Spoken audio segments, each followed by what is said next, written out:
கோலி talk Kollywood news.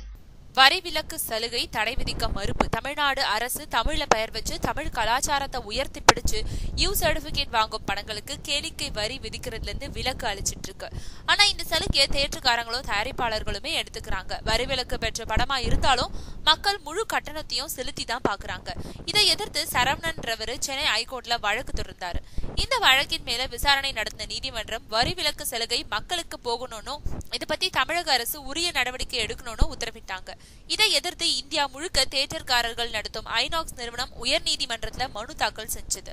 இந்த வழக்கு நேற்று விசாரணைக்கு வந்தது. இருதரப்பு வாதங்களையும் கேட்ட நீதிபதிகள் வரிச்சலுகை மக்களுக்கு சேரணுங்கிற உத்தரவுக்கு தடை விதிக்க மறுத்து எதிர் மனுதாரர் வருகிற டிசம்பர் 2ஆம் தேதிக்குள்ள பதில் மனு தாக்கல் செய்ய உத்தரவிட்டாங்க.